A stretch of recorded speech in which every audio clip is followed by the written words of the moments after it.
परवंदनीय माता जी की दिव्य उपस्थिति को साक्षी मानते हुए माँ गायत्री के पावन मंत्र के साथ मैं अपनी बात को आरंभ करना चाहता हूँ। माँ गायत्री का ये पवित्र मंत्र आप में से प्रत्येक व्यक्ति परिचित है।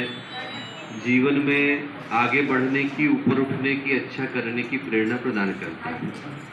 ये कहता है कि जो अवसर हम लोगों को मिला मनुष्य के जीवन के रूप में, उसको हम लोग सौभाग्य में परिणत कर सकें। जीवन में नीचे गिरने के लिए न किसी को प्रयत्न करने की आवश्यकता है, न पुरुषार्थ करने की आवश्यकता है और न किसी से पूछने की आवश्यकता है। पानी का एक गिलास कोई ले, पहाड़ी के ऊपर ले जाए, हल्का सा धक्का मारे, उसको गुरुत्वाकर्षण खींच करके ले जाता है, ग्रेविटी टेक्स इट। पर यदि उसी पानी को ऊपर ले जाना हो तो कितनी मेहनत करनी पड़ती है। आपको पाइप भी लगाना पड़ेगा, बिजली की व्यवस्था भी बनानी पड़ेगी, मोटर भी लगानी पड़ेगी। जीवन में नीचे गिरने के लिए किसी से पूछने की आवश्यकता नहीं। वातावरण का प्रवाह, समाज की दिशा, व्यक्ति की बुरी आदतें, कुसंस्कार हमसे अपने आप गलत करा लेते हैं। अच्छा करने के लिए व्यक्ति को साहस भी चाहिए, संरक्षण भी चाहिए, सहयोग भी चाहिए और संकल्प भी चाहिए। इन चारों को प्रदान करने का काम गायत्री का मंत्र करता है।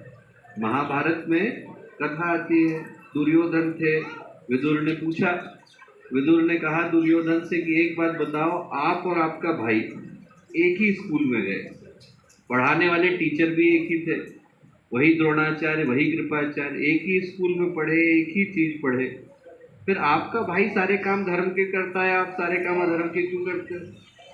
दुर्योधन बोला, जाना कि धर्मम नच में प्रवृत्ति, जानता हूं कि धर्म क्या है, करूंगा नहीं। जाना कि अधर्मम नच में निवृत्ति, जानता हूं कि अधर्म क्या है, छोड़ूंगा नहीं। केनोपि देवेन हृदय स्थितेन यथा नियुक्तोस्मि तथा करोगे। ऐसा लगता है कि कोई अंदर आकर के बैठ गया है और जो मुझसे करने को कहता है वो करने के लिए मैं बाध्य हो जाता हूँ। पता हर एक को है सही क्या है, गलत क्या है। व्यक्ति करता गलत इसलिए है क्योंकि वो आसान दिखाई पड़ता है। अच्छा करने के लिए जिस संकल्प की आवश्यकता है वो संकल्प गायत्री का मंत्र प्रदान करता है। तो एक बार हम लोग स्थिर चित्त शांत मन के साथ, आज आप लोगों के मध्य उद्बोधन देने का कोई योजना नहीं थी, प्लान नहीं था, ईश्वर खींच करके लाए, तो थोड़ी देर के लिए कुछ बातों को मैं कहना चाहता हूँ। तो एक बार स्थिर चित्त शांत मन के साथ हम लोग माँ गायत्री का आवाहन करते हैं। सद्ज्ञान, सद्बुद्धि, सत्कर्म, सत्प्रवृत्ति की देवी माननीय जिलाधीश महोदय से निवेदन करूंगा कि वो बैठ जाएं। एक बार स्थिर चित्त शांत मन के साथ माँ गायत्री का पावन मंत्र साथ साथ।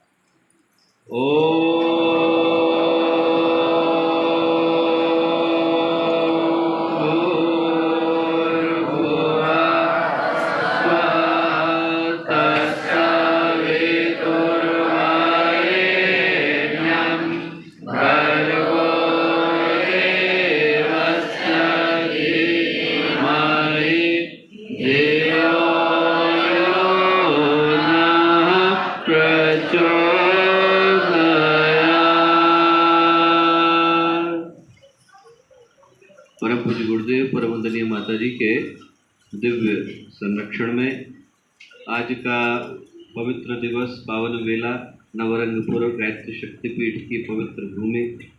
इस भूमि पर आज जब हम लोग उपस्थित हैं तो आज के शुभ अवसर पर हम लोगों के साथ यहाँ उपस्थित नवरंगपुर क्षेत्र के अत्यंत लोकप्रिय माननीय न्यायाधीश, जिलाधीश महोदय, यहाँ पर उपस्थित शांति कुंज से आए आदरणीय श्री शेषदेव जी भाई साहब, इस क्षेत्र के सभी गणमान्य अतिथिगण, गायत्री परिवार के सभी हम लोगों के भाई बहन, प्यारे मित्रों, आज बहुत ही प्रतीक्षा के बाद आपके आसपास के क्षेत्र में आने का सौभाग्य तो कई बार मिला। यहाँ सेनापाली तक आए, मोती गांव तक आए, यहाँ तक कि एक बार मुझे लगता है कि और आपके निकट आकर के गुजरे, पर नवरंगपुर तक आ पाने का सौभाग्य आज पहली बार मिला। तो आप लोगों के बीच में उपस्थित हो पाने का ये जो सौभाग्यशाली अवसर आया है, वो सही पूछे तो एक पुकार को लेकर के आया, एक संकल्प को, एक सौभाग्य को लेकर के आया। आज जीवन की अनेकों धाराओं में हम लोग कहीं से चले, कोई कहीं से चला, और सब आकर के आज एक ही गंगा का हिस्सा हो गए। अलकनंदा, मंदाकिनी, नंदाकिनी, भागीरथी, ये सब अलग अलग ग्लेशियर से निकलती हैं, पर जैसे ही एक गंगा में समाती है तो उनकी पहचान एक हो जाती है। फिर सबको मिलकर के गंगा सागर ही जाना होता है। वैसे ही कोई कहाँ से चला। आप लोग यहाँ नवरंगपुर में बैठे हैं, हम लोग हरिद्वार में बैठे हैं। भारत के विभिन्न स्थानों से लोग चले, भाषा अलग, रंग अलग, रूप अलग, संस्कृति अलग, पर जैसे ही हम लोग गुरुदेव से जुड़े तो हम लोग की पहचान एक हो गई। अब पारिवारिक हो गया, उद्देश्य एक हो गया, दिशा एक हो गई, गंतव्य एक हो गया, मंतव्य एक हो गया। दिशा भी एक ही है, डेस्टिनेशन भी एक ही है, उद्देश्य भी एक ही है। जुड़ने के कारण हजारों हो सकते हैं, पर करने का आधार एक ही है। मैं अनेकों लोगों से मिलता हूँ और अनेकों बार अनेकों तरह की कहानियों को पाता हूँ। अभी 1-2 वर्ष पहले हम लोग एक जगह से गुजरते थे, छोटा सा स्थान है, और वहाँ पर एक सज्जन ने अपना पूरा लगभग इतना ही बड़ा क्षेत्र है, घर की जितनी जमा पूंजी थी, उनने गुरुदेव का साहित्य केंद्र बनाने को दे दिया। उनसे मैंने पूछा कि क्यों आपने दी, कितने वर्षों से आप गुरुदेव का साहित्य पढ़ रहे हैं? तो लोग क्या है, कई बार वर्षों से पढ़ रहे हैं, 40 वर्ष हो गए, 50 वर्ष हो गए। उन्होंने कहा भी 1 वर्ष पहले ही पढ़ना शुरू किया। तो मैंने कहा 1 वर्ष में ऐसा क्या घटा, पूरा आपने अपना सारी की सारी जमा पूंजी, whatever you earn you give it to the society, ऐसा क्या हुआ? तो उन्होंने कहा कि साहब मैं बड़ा बुरा व्यक्ति हूँ। मैं क्या करता था कि बिचौलिए का काम करता था, एजेंट का काम करता था, पैसा लिया और काम कराना। बोले मेरा सिद्धांत ये था कि काम हर व्यक्ति करता है, दाम अलग अलग हो सकते हैं, बिकता हर व्यक्ति, पर एक व्यक्ति 100 में बिकेगा, एक 1 करोड़ में बिकेगा, पर करेगा जरूर। तो बोले मेरा सिद्धांत है। एक बार क्या हुआ कि एक व्यक्ति मिले और वो किसी भी दृष्टि से काम करने को तैयार नहीं। तो मैंने उनके सहयोगियों से पूछा कि ये क्या लेंगे? बोले कुछ नहीं लेंगे, गायत्री परिवार के कार्यकर्ता है, पैसा नहीं लेते। तो बोले क्या करूँ मैं? बोले इनकी कोई तो कमजोरी होगी। बोले इनकी कमजोरी इनके गुरुदेव हैं। बोले आप एक काम करिए, आप कुर्ता धोती पहन के जाइए और इनसे कहिए कि हमें गुरुदेव का साहित्य लेना है, तो ये आपसे जरूर मिलेंगे। गए अभी डॉक्टर साहब से बात हो रही थी, तो एकदम बात करते करते मुझे घटना याद आई, तो इसलिए मैंने सोचा कि आपको वही सुनाता हूँ। तो गए उनके घर में, कुर्ता धोती पहन के गए, उन्होंने उनको घर में बिठाया। बिठाने के बाद जो है, जो बात करने को तैयार नहीं थे, 1 घंटे बात करी, चाय पिलाया और उसके बाद घर तक छोड़ने के लिए आए। गुरुदेव का पूरा साहित्य उनके घर में छोड़ के गए। जो काम करना था वो भी कर दिया। उनको लगा हमारे गायत्री परिवार का, हमने काम भी कर दिया।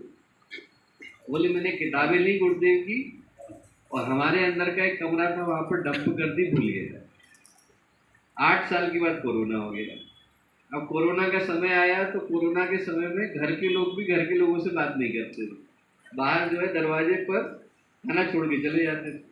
उनको कोरोना हुआ, क्वारंटीन हुए तो बोले एक कमरे में जाकर के बंद हुआ 14 दिन के लिए। और बोले जैसे ही बंद हुआ तो ये वही कमरा था जहाँ पर गुरुदेव का साहित्य रखा था। बोले मैंने पढ़ना शुरू किया और जैसे ही पढ़ना शुरू किया तो किताब को नीचे नहीं रख पाया। एक पढ़ी, दूसरी पढ़ी, तीसरी पढ़ी, चौथी पढ़ी। 14 दिन के बाद बदला हुआ इंसान बन करके निकला। बोले मेरे मन में तुरंत संकल्प आया कि यदि मैं बदल सकता हूँ तो न जाने कितने लोग बदलने वाले हैं। बोले इसलिए मैंने अपनी सारी जमा पूंजी गुरुदेव का साहित्य बनाने के लिए दे दी कि लोगों का जीवन बदलना चाहिए। बदलने के कारण हजारों लोग आज जुड़ गए, तो हम लोगों को ये सोचने की आवश्यकता है कि हमारे जीवन में क्या सौभाग्य करता। गुरुदेव से जुड़े नहीं थे तो हम लोग क्या थे, और गुरुदेव से जुड़ने के बाद क्या हो गया? अनगढ़ थे, सुगढ़ हो गए। जिनको बोलना नहीं आता था बोलने लग गए, जिनको चलना नहीं आता था चलने लग गए, जिनको गाना नहीं आता था गाने लग गए, जिनको खड़ा होना नहीं आता था खड़े होने लग गए। हम उज्जैन में जाएंगे, उज्जैन में सरिया बाबा जी हैं, छोटे थे, पैर में उनके पैरालिसिस हो गई। उनकी माँ ऐसे गोद में लेकर के, छोटे थे, गुरुदेव के पास आशीर्वाद के लिए ले गए कि आशीर्वाद दे दीजिए, बच्चा जो है तकलीफ में नहीं रहे, रोज रोज जो है दवाई लगानी पड़ती। गुरुदेव ने नीचे खड़ा किया, बोले तकलीफ की छोड़ दो, दौड़ दौड़ करके काम करेगा। आज वो 78 वर्ष के हो गए। उज्जैन के आसपास की 29 शक्तिपीठ उन्हीं की स्थापना है। आप सोच के देखो, जो खड़ा नहीं हो सकता था वो खड़ा है, जो बोल नहीं सकता था वो बोल रहा है। हमारे जीवन में जो घटा वो इसलिए घटा कि हम समाज को कुछ अच्छा दे। हमारे जीवन को जो सौभाग्य मिला वो इसलिए मिला कि हम औरों के जीवन में सौभाग्य पहुंचा पाए। भारत में मंदिरों की कमी थोड़ी, हजारों। हरिद्वार में गुरुदेव ने जो है हेडक्वार्टर बनाया, वहाँ पर मुख्यालय बनाया, शांति कुंज बनाया। आप सोच के देखिए, 71 में बना, 52 वर्ष हो गए। 52 वर्ष पहले जब गुरुदेव ने बनाया तब हरिद्वार में 15,000 आश्रम। तो 15,000 में 15,000 एकवा बनाने के पीछे क्या कारण था? कारण ये तो नहीं था कि जितने सारे खड़े उनमें हम भी खड़े हो जाए। यदि खड़ा करना होता तो गुरुदेव तब खड़ा करते। जब बिरला जी के सुपुत्र गए गुरुदेव के पास, 11 करोड़ रुपए लेके गए 51 में, गुरुदेव के पैरों में रखे, गुरुदेव आप सोने का मंदिर बनाइए। पैसे गुरुदेव ने लौटा दिए, बोले बसंत पैसे में छूता नहीं, तेरे लूंगा नहीं, वापस लेकर के जा। एक बात बता, क्या बता, भगवान सोने के मंदिर में बैठे और बाहर व्यक्ति को खाने को नहीं मिले तो भगवान को कैसा लगेगा? बोले बनाना है तो तू स्कूल बना, कॉलेज बना, हॉस्पिटल बना, वो भगवान के मंदिर है। बोले हमें बिठाना होगा तो भगवान को सोने के मंदिर में नहीं, लोगों के दिल के अंदर बिठा के आए, लोग उनसे मिले और उनको लगे कि आज हम भगवान के मंदिर होते हैं। तो हमारी ड्यूटी क्या? हम भगवान के मंदिर बन गए। हमारे लिए जिम्मेवारी क्या? हम गुरुदेव के मंदिर बन गए। हमसे मिले लोग और उनको लगे कि आज हम लोग मंदिर हुआ है, जाने की जरूरत है। इनसे मिले और लगे कि अरे वही प्रकाश तो है, वही उनके अंदर गुण तो है, वही सुगंध तो है जो मंदिर के अंदर। आज इस पूरे समाज को जो आवश्यकता है वो इमारतों से ज़्यादा इंसानों की। अच्छे लोग हों तो समाज को प्रेरणा दे पाने की स्थिति में होगी। जो नवरंगपुर है वो वैसे भी साधकों की, तपस्वियों की संस्कृति की भूमिका है। यहाँ पर तो मैं एक ही कामना छोड़ करके जा रहा हूँ, और वो ये छोड़ के जा रहा हूँ कि आप जैसे लोग, हजारों लोग जिनके अंदर इतनी पवित्र भावना है, आज तो आप लोगों को होना भी नहीं था, तब भी आप लोग अपना कीमती समय निकाल करके यहाँ आकर के खड़े हुए। तो मेरी तो यही प्रार्थना है कि जो चेतना आपके अंदर उतरी वो हजारों के अंदर उतरे। आप सोच के देखिए कि भगीरथ की तपस्या पूर्ण हुई तो गंगा जी आई, और एक बार नहीं, उन्होंने 2 बार तपस्या करी। पहली बार तपस्या करी तो ब्रह्मा जी ने कमंडल खोला, दूसरी बार तपस्या करी तो शिव जी ने जटाएं खोली, तब गंगा धरती पर आई। चाहते तो भगीरथ कहते हमारा काम खत्म, पूर्वजों का श्राप था, गंगा मैं लेकर के आया, पूर्वजों के श्राप से मुक्त कराऊंगा, औरों का क्या लेना देना, कुछ भी नहीं। घर में अपने गंगा जी को रखते, 500 रुपये का टिकट लगाते, चलो भाई अमृत कुंड के दर्शन करना है, 500 रुपये लगो और ऐसा तो नहीं किया। गंगा हमारे घर में आई पर कल्याण हरेक का होना चाहिए। उनने कहा हमारे जीवन में गंगा अवतरित हुई है, गंगा सागर तक भगीरथ को जाने की कोई आवश्यकता नहीं, लेकर के गए। 2525 किलोमीटर की यात्रा है, अकेले भगीरथ लेकर के गए कि मैं पहुंचा करके आऊँगा ताकि रास्ते में जितने लोग पड़ते हैं उन सबका कल्याण हो। वही हमें सोचने की आवश्यकता है। गुरुदेव हमारे जीवन में आए, ज्ञान की गंगा हमारे जीवन में अवतरित हुई, हजारों का कल्याण करना बाकी है। उनके जीवन में भी वही चेतना जाए, वो भी अच्छे इंसान बने, उनके अंदर भी अच्छा करने का भाव आए, ये जगाने की जिम्मेवारी भी हम ही लोगों की है।